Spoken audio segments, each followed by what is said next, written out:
দমকলে গবেষককে মারধরের অভিযোগ পুলিশের বিরুদ্ধে।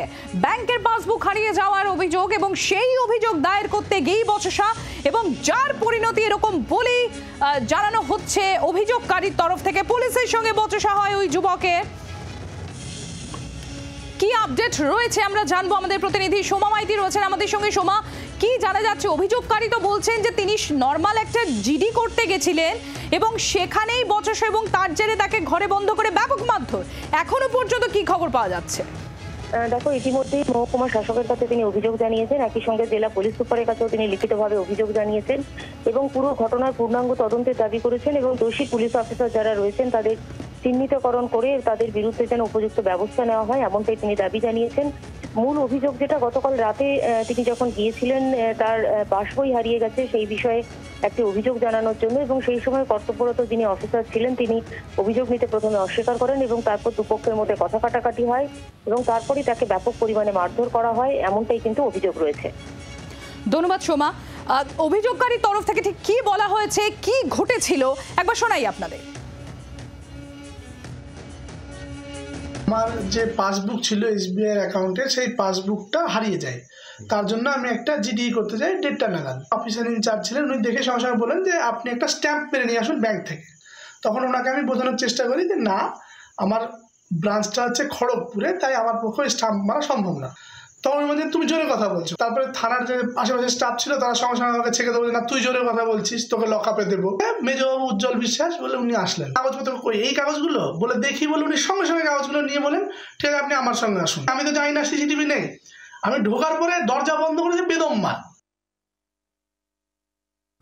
আপনারা শুনলেন অভিযোগকারীর তরফ থেকে কি বলা হচ্ছে যে তার একটি ব্যাংকের পাসবই হারিয়ে গেছিল এবং সেই অভিযোগ দায়ের করাতেই তিনি পুলিশে থানায় তিনি যান এবং সেখানে গিয়ে তিনি যখন অভিযোগ দায়ের করাতে যান, অর্থাৎ একটা জেনারেল ডায়েরি করাতে যান, সেই সময় পুলিশের সঙ্গে কথা কাটাকাটি হয় এবং তার পরিণতি এরকম মারাত্মক হয়েছে বলে তার অভিযোগ করা হচ্ছে।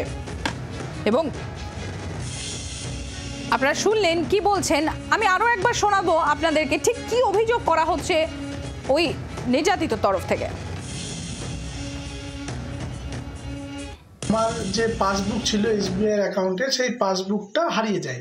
তার জন্য আমি একটা জিডি করতে যাই 1:30 নাগাদ। অফিসার ইনচার্জ ছিলেন, উনি দেখে সঙ্গে সঙ্গে বলেন যে আপনি একটা স্ট্যাম্প মেরে নিয়ে আসুন ব্যাংক থেকে। তখন ওনাকে আমি বোঝানোর চেষ্টা করি যে না, আমার ব্রাঞ্চটা হচ্ছে খড়গপুরে, তাই আমার পক্ষে স্ট্যাম্প মারা সম্ভব না। তখন বলছে তুমি জোরে কথা বলছো। তারপরে থানার যে আশেপাশে স্টাফ ছিল তারা সঙ্গে সঙ্গে আমাকে ছেড়ে দেবো, না তুই জোরে কথা বলছিস, তোকে লকআপে দেবো। মেজবাবু উজ্জ্বল বিশ্বাস বলে উনি আসলেন। কাগজপত্র কই, এই কাগজগুলো বলে দেখি বলে উনি সঙ্গে সঙ্গে কাগজগুলো নিয়ে বলেন ঠিক আছে আপনি আমার সঙ্গে আসুন। আমি তো জানি না সিসিটিভি নেই। আমি ঢোকার পরে দরজা বন্ধ করেছে বেদম মার। তৃণমূল কংগ্রেসের রাজ্য সহ সভাপতি জয়প্রকাশ মজুমদারকে আমরা টেলিফোনে যোগাযোগ করতে পেরেছি। জয়প্রকাশ বাবু, অভিযোগ করা হচ্ছে যে একটা পাসবুক হারিয়ে যাওয়ার জন্য সামান্য একটা জেনারেল ডায়েরি করতে গিয়েছিলেন এই যুবক, কিন্তু সেখানে গিয়ে এত মারাত্মক অভিজ্ঞতার তাকে সম্মুখীন হতে হয়েছে, তাকে বেধড়ক মারধর করা হয়। কিভাবে দেখছেন বিষয়টি? দেখুন, যদি এই অভিযোগ সত্য হয় তাহলে খুবই দুঃখের বিষয়। পুলিশকে অনেক সংবেদনশীল হতে হবে এবং সাধারণ মানুষ তাদের অভাব অভিযোগ বা কোনো কিছু হলে তো পুলিশের কাছেই যাবেন এবং আমরা সবসময় বলি যে পুলিশকে যে কোনো অভিযোগ নিতে এবং সংবেদনশীল ভাবে সাধারণ মানুষের সঙ্গে ব্যবহার করতে। যদি কোনো কারণে দমকলের এই যে ঘটনা আপনারা বলছেন তার একটুও যদি তাদের সত্যতা থাকে তাহলে যারা এটা করেছে তাদের কিন্তু তাদের বিরুদ্ধে ব্যবস্থা নেওয়া প্রয়োজন। প্রশাসন এবং পুলিশের এই বিষয়ে লক্ষ্য রেখে যারা এই ঘটনা ঘটিয়েছে যদি ঘটে থাকে তাহলে তাদের বিরুদ্ধে উপযুক্ত ব্যবস্থা নেওয়া উচিত। কোনো সাধারণ মানুষের থানায় গিয়ে খারাপ অভিজ্ঞতা হবে এটা মমতা বন্দ্যোপাধ্যায়ের সরকার চান না এবং মনেও করেন না এটা হওয়া উচিত। তাই জন্য আমি বলবো এটা একটু, এই ঘটনা হয়ে থাকলে খুবই দুঃখজনক। একেবারেই অত্যন্ত অনভিপ্রেত ঘটনা, কারণ সামান্য একটা পাসবই হারানোর জন্য জেনারেল ডায়েরি করতে যাওয়া পুলিশের কাছে, কারণ পুলিশকেই আমরা রক্ষক বলেই জানি, এবং সেখানে গিয়ে এই ধরনের একটা অপ্রীতিকর ঘটনার মুখোমুখি একদমই অনভিপ্রেত। আমরা কথা বলছিলাম, জয়প্রকাশ মজুমদার ছিলেন আমাদের সঙ্গে, তৃণমূল কংগ্রেসের রাজ্য সহসভাপতি। ঠিক কি হয়েছে, কি